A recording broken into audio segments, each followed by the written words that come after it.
નમસ્કાર દર્શક મિત્રો, @ગુજરાતમાં આપનું સ્વાગત છે।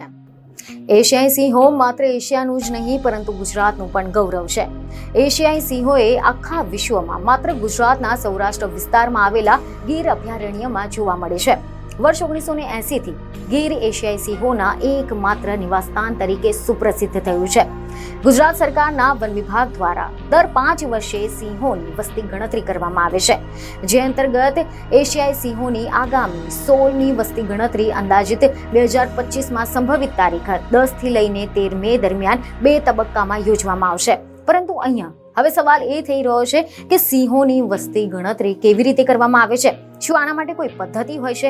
તો તમે જણાવી દઈએ કે એવા રિપોર્ટ મળી રહ્યા છે કે એશિયાઈ સિંહોની વસ્તી અંદાજ માટે ઓપરેશન લાયન કાઉન્ટ અભિયાનમાં વિશ્વ સ્તરે સ્વીકાર્ય બ્લોક કાઉન્ટ પદ્ધતિ તથા ડાયરેક્ટ બીટ વેરિફિકેશન પદ્ધતિનો ઉપયોગ કરવામાં આવે છે।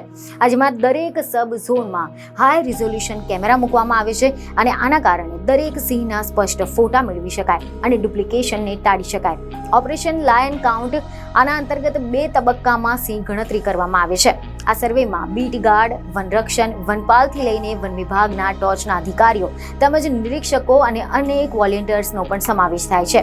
દરેક વ્યક્તિને ચોક્કસ જવાબદારી સોંપવામાં આવે છે અને આ સમગ્ર પ્રક્રિયા જીપીએસ મેપિંગ અને ફોટોગ્રાફિક ડોક્યુમેન્ટેશન દ્વારા દસ્તાવેજ કરવામાં આવશે અને આગામી 10 થી લઈને 13મી મે દરમિયાન 16મી સિંહ ગણતરી હાથ ધરવામાં આવશે।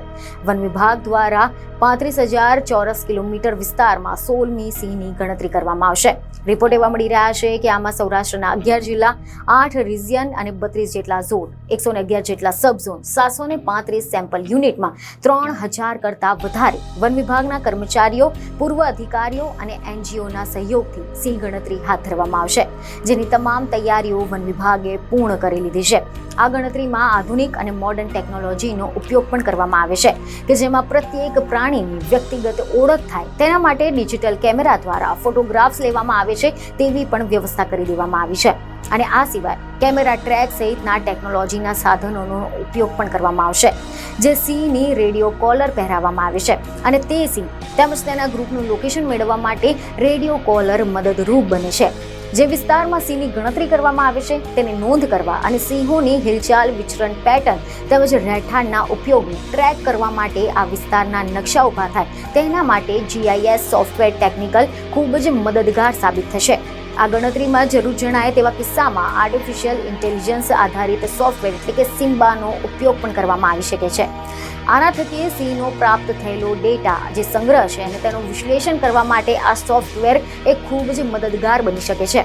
મહત્વનું છે કે ભારત અને સમગ્ર વિશ્વ માટે અનન્ય ગણાતા એશિયાઈ સિંહોની વસ્તી પર દેખરેખ રાખવું એ એકમાત્ર રાજ્ય માટે જ નહીં પરંતુ રાષ્ટ્રીય ગૌરવ સાથે જોડાયેલી બાબત છે। આ મહત્વપૂર્ણ ઓપરેશનમાં મળતી જાણકારી આવતા દાયકામાં કન્વર્સેશનની દિશા નક્કી કરી શકે છે। બીજને ખબરો સાથે ફરી મળીશું। ધન્યવાદ।